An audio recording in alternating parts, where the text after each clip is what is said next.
अभी मैं हाईवे बना रहा हूं, एक दिन मेरे मन में आया कि पैसे देने वालों की कमी नहीं थी। बड़े बड़े कैनेडियन, अमेरिकन, ऑस्ट्रियन बहुत लोग मुझे मिलते रहते। एक दिन मैंने बोला बात बंद करो, मेरी अपॉइंटमेंट मुझे नहीं मिलना, मुझे इस देश के गरीब के पैसे से बनाना।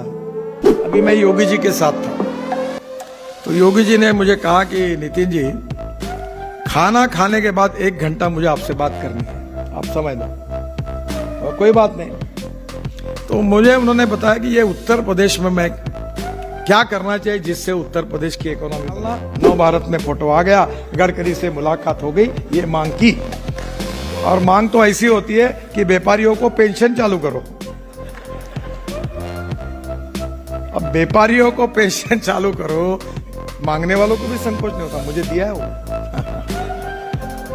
अब कोई भला लंगे लूढ़े बहरे है, दिव्यांग है, विधवा है, 90 साल की है, अनाथ है, उसको पेंशन दो तो समझ सकता। नहीं, अजय संचेती को 10,000 रुपए में ना पेंशन दो, साले लोग मारेंगे जूते हमको।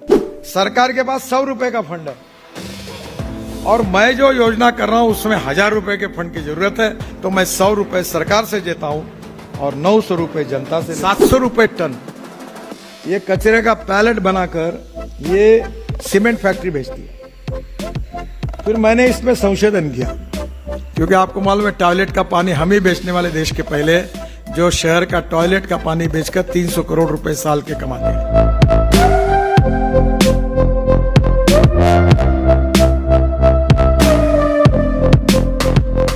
अभी मैं योगी जी के साथ था, तो योगी जी ने मुझे कहा कि नितिन जी, खाना खाने के बाद 1 घंटा मुझे आपसे बात करनी है, आप समझ लो। और कोई बात नहीं, तो मुझे उन्होंने बताया कि ये उत्तर प्रदेश में मैं क्या करना चाहिए जिससे उत्तर प्रदेश की इकोनॉमी बनेगी।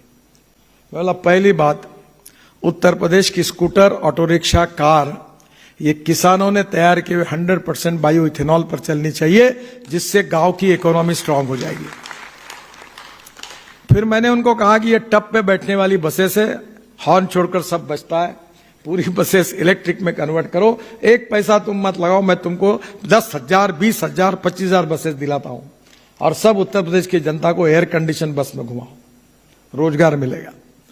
50 ऐसी चीजें हैं कि जो बिन पैसे से हो सकती है, पर उसके लिए कहीं ना कहीं अभी एक आउट ऑफ बॉक्स आइडिया आपको बताता हूं।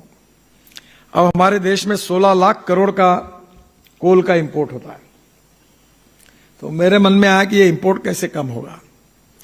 तो मैंने उनको कहा कि तुम ऐसा करो कि हम बांबू लगाएंगे किसान, और मैं अभी डिक्लेयर करने वाला हूं कि गन्ने के भाव से बांबू खरीदी करेंगे। और एक मशीन अपने आप एमआईडीसी में मैंने काफी उद्योजकों को बुलाया और मशीन डेवलप करने के लिए बोला, और डेवलप हो गई मशीन। अब 3 mm से 20 mm तक के टुकड़े बांबू के होते हैं, और गन्ने के भाव से बांबू ने 3,000 रुपए, 3200-3500 रुपए टन अगर फैक्ट्री है तो चलता है। तो मैंने कहा ये बांबू तैयार करो और बांबू बेचो। और मुझे मिला मैं अकेला ही 5,000 टन पर डे खरीदी करूंगा। 5,000 टन है 500 ट्रक पर डे, और ऐसे और कोराड़ी, खापरखेड़ा और सब करेंगे तो 10,000 ट्रक बांबू लगेगा, और 10,000 ट्रक बांबू लगेगा तो कितने लोगों को रोजगार मिलेगा। अब कोयले की कैलोरिक वैल्यू पर यूनिट, उसकी फ्यूल कॉस्ट ये 1 रुपया 10 पैसे है, और हमने बांबू की कॉस्ट 1 रुपया 2 पैसे लाई। यानी कोल से बांबू सस्ता है, तो बांबू की 2 लाख करोड़ की इकोनॉमी बन सकती है। और विदर्भ में अगर ये 50,000 करोड़ की बनेगी तो गढ़चिरौली, सिरोंचा, एटापल्ली, अहेरी सब जगह लोगों को काम मिलेगा। फिर मैंने सोचा कि कचरा निकलता है नागपुर में, ये नागपुर महानगर पालिका 700 रुपए टन ये कचरे का पैलेट बनाकर ये सीमेंट फैक्ट्री भेजती है।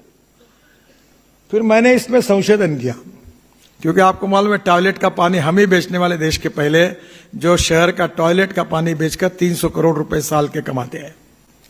फिर मैंने कल कमिश्नर को कहा कि तुम चंद्रपुर क्यों लेके जा रहे हो, तुम ये 400 टन तैयार करते हो, मैं 1000 टन रोज के खरीदी करने के लिए तैयार हूं। पूरा तुम्हारा 18 साल पुराना कचरा खाली कर देता हूं, 300 रुपए टन बचा दो, और मेरे से भी कोई मिलता तो उसको भी दे दो, पूरा 1000 टन दे दो। मैं बोले हम तैयार है, हमारे पैसे बच जाएंगे।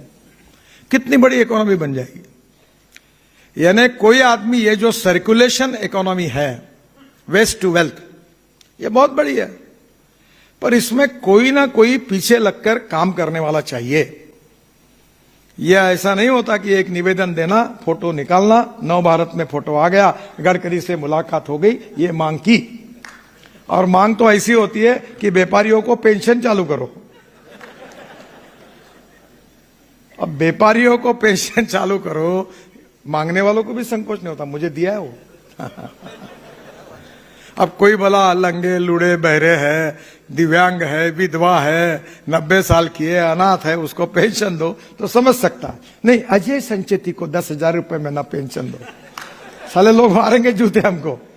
वो अजय संचेती 100 लोगों को पेंशन देता है और तुम बोलोगे इनको दो, तो हास्यास्पद होगा।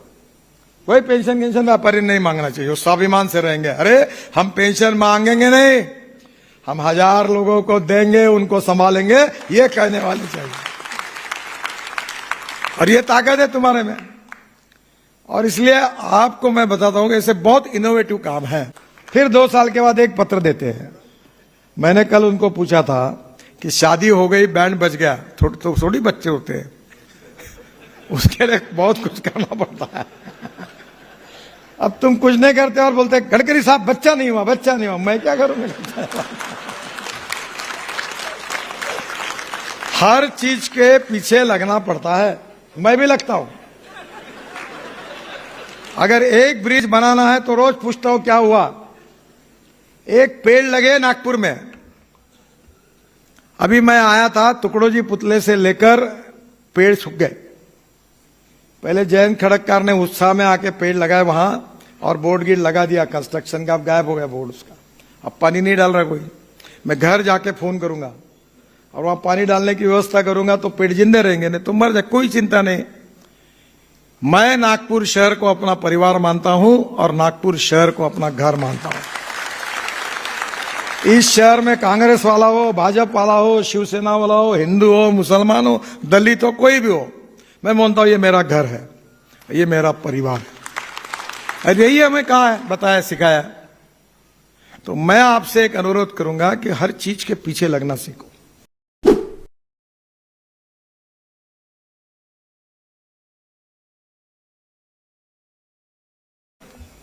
अगर तुम्हारे पास नंबर 1 और नंबर 2 में भले कितना भी पैसा आए और शादी है लड़की की, तो बैंड बुलाएंगे। आजकल बैंक वाले भी लाखों में लेते, 5 लाख रुपए, तो बैंक वाले जो जितने डवा रहे बजा रहे उनको फायदा होगा। फिर फूल लगाएंगे घर पे, तो फूल लगाने वाला, सजाने वाला, उसको काम मिलेगा। किसान फूल पैदा करेंगे, उसके फूलों को कीमत मिलेगी। फिर पेड़ा बांटोगे तो पेड़े बांटने वाले का दुकान चलेगा। फिर आप फुलझड़ी दोगे, फुलझड़ी वालों का चलेगा। फिर आप कपड़े लगाएंगे तो हमारे जैन बैठे ही है यहां, उसके जो रंगीन ड्रेस है उसको मार्केट कैसे मिलेगा। फिर वो शादी के लिए 1, 2, 3, 4, 10, 20 मत्थे मार ही देगा, ये दोपहर का, ये शाम का, तो टेलर को काम मिलेगा, उसको काम मिलेगा। तो कपड़ा कहां से आएगा? तो कपड़ा बुनने वाले को काम मिलेगा। कपड़ा कौन बुनेगा? जो सूत मिलेगा वो बुनेगा। तो सूत मिलेगा तो सूत मिल को काम मिलेगा। सूत कहां से आएगा? अगर किसान कपास लगाएंगे तो उनको फायदा होगा। तो ये जो इकोनॉमी है, ये एम्प्लॉयमेंट क्रिएट करने के लिए मल्टीप्लाई होती है। अब ये संख्या बढ़ेगी तो देश आत्मनिर्भर भारत बनेगा। अगर ये नहीं बढ़ेगी तो कहां से बनेगा? सरकार के पास 100 रुपए का फंड है और मैं जो योजना कर रहा हूं उसमें 1000 रुपए के फंड की जरूरत है, तो मैं 100 रुपए सरकार से देता हूं और 900 रुपए जनता से लेता हूं। तो फायदा किसका होगा? जनता का होगा। अभी मैं हाईवे बना रहा हूं, एक दिन मेरे मन में आया कि पैसे देने वालों की कमी नहीं थी। बड़े बड़े कैनेडियन, अमेरिकन, ऑस्ट्रियन बहुत लोग मुझे मिलते रहते हैं। एक दिन मैंने बोला, बात बंद करो मेरी अपॉइंटमेंट, मुझे नहीं मिलना है, मुझे इस देश के गरीब के पैसे से बनाना है। मैंने इन्विट मॉडल खोला और बॉम्बे स्टॉक एक्सचेंज में रजिस्टर किया और 25% मैंने बॉन्ड्स रिजर्व रखे गरीब लोगों के लिए। सफाई कामगार, पत्रकार, छोटे छोटे लोग, मजदूर, उनको कहा ये बॉन्ड्स इनको दो। और मैंने उनको कहा कि 8.05% ब्याज साल का दूंगा और हर महीने में तुम्हारे अकाउंट में जमा करूंगा ब्याज। और जब मैं बॉम्बे स्टॉक एक्सचेंज लॉन्च किया, मैं गोवा चला गया था। 10 दिन का टाइम था। 10 दिन के बाद मेरा समय लिया और मुझे बताया कि आकर मुंबई स्टॉक एक्सचेंज, मालूम है आपको, वो बुल है बड़ा, वहां बड़ा ऊपर में हॉल है, और उसको मैं हर जा उसे सींग पकड़ता हूं। वो बोलते हैं आप पकड़ो, क्योंकि आप ही इसके पकड़ने में बड़ा लाभदायी होता है। तो मैं ऊपर गया, तो वो एक मैं गोवा था, तो मुझे हमारे चेयरमैन का फोन है, सर गड़बड़ हो गई। बोला क्या हुआ? बोले हमारे बॉन्ड 10 दिन की लिमिट में ही थी, पहले दिन 7 घंटे में 7 टाइम्स ओवर सब्सक्राइब हुआ, और कानून कहता है कि पैसा आएगा तो ये ले नहीं सकते, ये वापस करना होगा, और ऐसा ही 10 दिन चलेगा तो हमारा क्या करेंगे, कहां से बांटेंगे पैसा? तुम जल्दी आओ। मैं अपना सब कार्यक्रम छोड़कर परिवार के साथ गोवा में था, छोड़कर सुबह उठ के मुंबई गया, घंटा बजाई और इशू क्लोज किया। इतना पैसा लोग देने के लिए तैयार हैं। देश में पैसे की कमी नहीं है, देश में टेक्नोलॉजी की कमी नहीं है, देश में एप्रोप्रिएट विजन के साथ काम करने वालों की कमी है।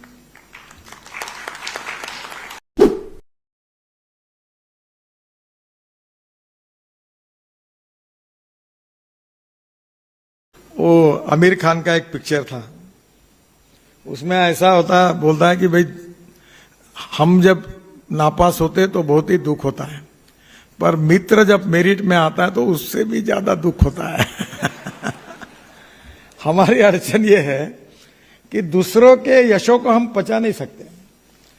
किसी के यहां मृत्यु हो गया तो दुख और दर्द में शरीक होना आसान है, पर किसी के जीत में और किसी के खुशी में आसान होना बहुत कठिन है। और इसलिए हमारे यहां कैसे, मैं बहुत बार ये गिरधारी पर और सबको कहता हूं कि ये चिल्लर वाला बंद करो। मैं थोड़ा साफ बोलता हूं, मुझे माफ करिए। अब नागपुर में मुझे बताओ 500 करोड़ इन्वेस्टमेंट करने वाले कितने लोग हैं? 1000 करोड़ करने वाले कितने हैं? आज अजय संचेती जी को बुला, आपने अच्छा काम किया।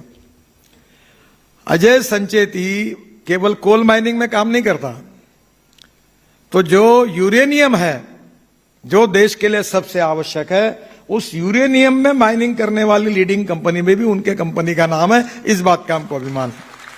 वो नागपुर के हमारे सत्यनारायण नुवाल जी 50% एक्सपोर्ट करते हैं, और यहां तैयार करके 6000 करोड़ का टर्नओवर करते, 50% एक्सपोर्ट करते देश के लिए। यह हमारा अभिमान है।